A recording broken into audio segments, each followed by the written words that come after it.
नमो तस् भगवतो अरहतो सम्मा समुदस्। ये जो दुख है, अगर हम इसको समझ लें, अगर व्यक्ति दुख को समझ ले, दुख है, जैसे पिछले एपिसोड्स में हमने कहा कि दुख कैसे व्याप्त है, अगर इसको समझ ले तो उसकी सक्काय दिट्ठी का अंत हो जाता है। सक्काय दिट्ठी का अंत हो जाता है। कैसे अंत हो जाता है सक्काय दिट्ठी का? क्योंकि वो फिर ये नहीं समझता कि कोई चीज़ मेरे लिए शाश्वत, वो फिर अपने कर्म पा जाता है, क्योंकि मेरा भला बुरा मेरे कर्मों से ही होगा।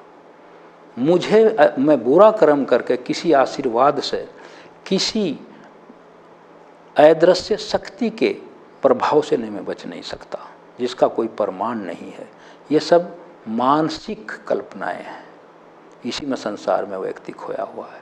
अगर वो दुख को समझ ले कि ये दुख है, दुख क्या है, जो हमारे सामने जिसमें फैला पड़ा रैम्पेंट है, ये हर जगह व्याप्त है दुख। इसको हमने बहुत पहले पिछले एपिसोड में इसको व्याख्या की है। अगर इसको समझ ले तो उसकी सक्काय दिट्ठी, जो श्रोतापन होने का पहला स्टेप है, वो समाप्त हो जाती है। इस शरीर में कोई शाश्वत चीज़ है, सारभूत आत्मा है, और कोई ऐसा क्रिएटर है, कंट्रोलर है, जो संसार को चला रहा है। अगर वो दुख को यह समझ लेगा कि एक तो लोक में दुख है, और ये दुख जो है वो मेरे कर्मों पे ही आधारित है, तो फिर इन चीज़ों से वो बाहर आ जाएगा। वो आलोचना का विषय नहीं है। ये आलोचना तो भगवान बुद्ध ने कही ही नहीं है। मैं बार बार कहता हूँ कि भगवान बुद्ध ने सुत्त निपात जो ग्रंथ है, उसके चूल वेहु सुत्त में कहा है। क्या कहा है? जो दूसरे धर्मों की निंदा करता है उसे मैं पशु समान समझता हूँ। इतना बड़े धर्म गुरु ने ऐसी बात कही, दूसरे के धर्मों को, दूसरे मतों को कितना सम्मान दिया कि जो दूसरे के धर्मों की निंदा करता है उसे मैं पशु समान समझता। इससे बड़ा दूसरे धर्मों के प्रति सम्मान क्या होगा? इतने बड़े जो बुद्ध हैं, और उन्होंने कहा झगड़े का कारण तुलना है। मेरा धर्म ऐसा है, उसका धर्म ऐसा है। ये तुलना ही मूल जड़ों का मूल है, झगड़ों का मूल है। तो उन्होंने कहा है जो दुख को समझ लेगा वो सक्काय दिट्ठी को खत्म हो जाएगी। सक्काय दिट्ठी कैसे? में क्या क्या आता है? ये मेरा शरीर है, इसमें कोई शाश्वत चीज़ है, इसे कोई चला रहा है। और फिर मिथ्याशील, मिथ्या व्रत, आज इधर नहीं जाना, कल उधर नहीं जाना, आज ये हो गया, ये घटना घट गई तो शकुन अपशकुन हो गया, इल ओमन, बैड ओमन, गुड ओमन, इसी में घिरे रहना। वो अपने कर्मों को नहीं देखता। एक बार मैं जा रहा था ऑफिस में, मेरा पर्सनल ये अनुभव है, मैं देखा सामने से काली बिल्ली ने सड़क पार कर दी। तो कुछ एक आदमी मेरे से 15-20 मीटर आगे था, वो वहीं रुक गया और इधर उधर देखने लगा कि बिल्ली क्रॉस कर गई रोड को। मैं पीछे से देख रहा था, मगर ये रुक गया, डर गया कि बिल्ली रास्ता काट गई तो उसको नहीं जाएगा, कोई और चला जाए तब जाऊंगा, तब मैं सुरक्षित हूँ। तब मैंने उसके पास आया, मैंने हंस के कहा, क्यों, बिल्ली देख ली, रास्ता काट गई इसलिए रुक गए, आओ मैं आगे चलता हूँ, पीछे पीछे आओ। तो हंसने लगा, आप चले जाएंगे आगे? मैं कहा बिल्कुल चला जाऊँगा, मेरे पीछे आओ। वो मेरे पीछे चला। मैं कहा मेरा क्या बिगड़ गया? ना बिगड़ेगा। अब ये बताइए, ये जो हमारे जीव जंतु हैं, पशु पक्षी हैं, ये कहाँ रहेंगे? ये कहाँ जाएंगे? क्या सड़क पर चलने का इनको अधिकार नहीं है? ये मेरे कर्म तो खराब हैं, उनको तो देखना, बिल्ली मेरा रास्ता काट दे तो उससे मेरा नाश हो जाएगा। बताइए इससे बड़ी इग्नोरेंस क्या है? छींक आ गई, रुक जाओ। छींक आने से बॉडी का सारा तंत्र खुल जाते हैं। डॉक्टर कहते हैं इसको, जिसको छींक नहीं आती वो बीमार है। शायद झटका लगता है कि सारी स्नायु हमारी जितनी हैं सब खुल जाता है, फिर हम रुक जाते हैं। अपशकुन है। क्या अविद्या है? अपने ही बॉडी की क्रियाओं से भी डरे हुए हैं हम लोग, दूसरों को तो छोड़ दीजिए।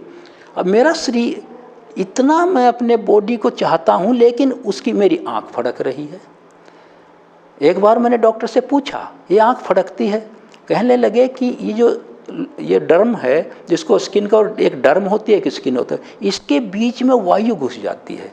वो निकलने के लिए फड़फड़ाती है, इसलिए फड़फड़ाता है वो अंग। आँख ही नहीं, कई जगह पर कई ऐसी हरकत होती है, लेकिन हम कहते हैं आज कोई बुरी खबर मिलने वाली है। ये किससे बड़ा सक्काय दिट्ठी क्या होगी? शील व्रत परामर्श, यहाँ ऐसा करने से ऐसा होगा, ऐसा करने से ऐसा होगा। तीसरा है विचिकित्सा, हर चीज़ पर डाउट करना जो अच्छी बात है, ये से मानना। ये तो अपने भगवान बुद्ध को क्या कहते हैं लोग, इन्होंने अपना धर्म फैलाने के लिए ऐसा कहा है, इसलिए इसको मानो नहीं, अपने पर रहो, अपने मत पर रहो, इनकी ना मानो।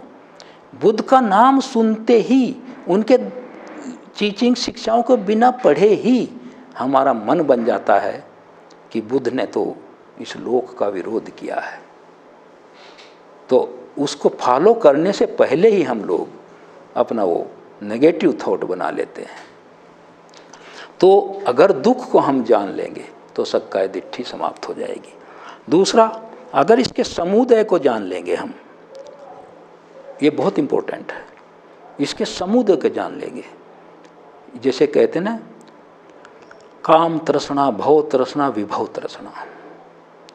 विभव उच्छेदवाद, कुछ विचारधाराएं ऐसी हैं कि जो कुछ करना है कर लो, इसके बाद कुछ नहीं है, यही जन्म आखिरी है और इसके बाद कुछ भी नहीं है। इसको उच्छेदवाद कहते हैं। ये वंस टाइमर हैं, एक ही बार आए हैं, जो कुछ भोगना है हमारा अधिकार है, फिर आना ही नहीं है, तो कैसा डरना पाप से, फल किसे मिलेगा, मुझे तो पैदा ही नहीं होना। तो उच्छेदवाद कहते हैं इसको। तो जो दुख को के समुदाय को समझ लेगा, वो इस बात को समझ लेगा कि जो मेरा कर्म का प्रभाव है वो प्रभाव देगा, पुनर्उत्पत्ति होगी, उसका जब तक मैं फल ना भोग लूँ, मुझे बार बार यहाँ रीजनरेट उसका समुदाय होगा, वेदनाओं का, इस पंचस्कंधों का। तो उच्छेदवाद की जो ये मिथ्या दृष्टि है, जो समुदाय को समझ लेगा कि ये सतत प्रक्रिया है, ये निरंतर प्रक्रिया है, यहाँ जिसको भगवान बुद्ध ने प्रतित्य समुत्पाद कहा है, इसको मध्यम मार्ग कहा है, उसका जो है उच्छेदवाद का उसको ज्ञान हो जाएगा। फिर वो समझ लेगा कि यहाँ लोक में जितने भी मेरे कर्म हैं उनका विपाक है, तो मैं कुशल कर्म ही करूं, उसका विपाक कुशल हो। इस तरह वो उच्छेदवाद का समुदाय को समझने से निषेध हो जाएगा। फिर उसका जो है, जो आदमी इसको निरोध को समझ लेगा, इसका जो निरोध को समझ लेगा, देखिए कितना एक दूसरे में समानता है और एक दूसरे से कनेक्टिविटी है। हम समुदाय को समझ लेंगे कि ये तो समुदाय होता रहेगा, समुदाय होता रहेगा, प्रत्युत्पन्न धर्म उत्पन्न होते रहेंगे। प्रत्युत्पन्न कंडीशनली एराइजन को कहते हैं, प्रत्युत्पन्न, उसको ये तो होते ही रहेंगे जब तक वो कंडीशन समाप्त ना हो जाए, एराइजिंग होता रहेगा, समुदाय होता। तो उससे उच्छेदवाद कहाँ हुआ, वो तो फिर पैदा हो रहा, बार बार पैदा हो रहा। जैसे भी थोड़ी देर पहले मैंने अनुरोध किया था कि किसी विषैले पेड़ को अगर समाप्त करना हो, उसकी जड़ का एक एक तंतु समाप्त करना होगा ताकि वो रीजनरेट ना हो जाए। तो इसी तरह समुदाय को समझने से उच्छेदवाद समाप्त हो जाता है, क्योंकि समुदाय होता रहेगा। उसके बाद निरोध से क्या होगा, जो निरोध को समझ लेगा, निरोध का निर्वाण का दूसरा पर्यायवाची निरोध ही है। चाहे निर्वाण कहो, परिनिर्वाण कहो या निरोध कहो। महापरिनिर्वाण इसलिए कहते हैं कि बुद्ध के निर्वाण को महान घटना है, इसलिए वहाँ महा शब्द लगा दिया गया है। महापरिनिर्वाण बुद्ध के ही संबंध में प्रयोग होता है। तो इसलिए जो इसके निरोध को समझ लेगा वो शाश्वत दिट्ठी को समझ लेगा कि ये है नहीं, कोई चीज़ शाश्वत नहीं है, कुछ भी इटर्नल नहीं है, यहाँ कुछ भी हमेशा रहने परमानेंट नहीं है। तो उसको समझ लेगा, क्योंकि निरोध, जब किसी चीज़ का निरोध किया जा सकता है तो निरोध उसी चीज़ का होगा जो निरोध योग्य होगी। जो परमानेंट होगी, शाश्वत होगी, तो उसका निरोध नहीं हो सकता। और इस लोक में कोई भी चीज़ भगवान बुद्ध ने कहा है शाश्वत नहीं है। Not a single item, atom और millionth part of any atom, micro to macro, कुछ भी यहाँ शाश्वत नहीं है। उन्होंने कहा यदि कोई शाश्वत चीज़ है यहाँ तो एक यही शाश्वत सोच हो सकती है या धर्म हो सकता है कि यहाँ कुछ भी शाश्वत नहीं है। जो निरोध को समझ लेगा उसका शाश्वतवाद की जो दिट्ठी, इटर्निटी व्यू समाप्त हो जाएगा। और जो अष्टांगिक मार्ग को समझ लेगा वो इस बात को भी समझ लगेगा कि ये इनएफिकेसी ऑफ एक्शन, यहाँ एक क्रियावाद कुछ नहीं है, क्योंकि हर कर्म का फल है, निष्फल कुछ नहीं है।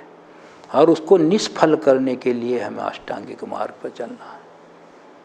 तो ये चारों चीज़ इस तरह भगवान बुद्ध ने स्पष्ट करी है।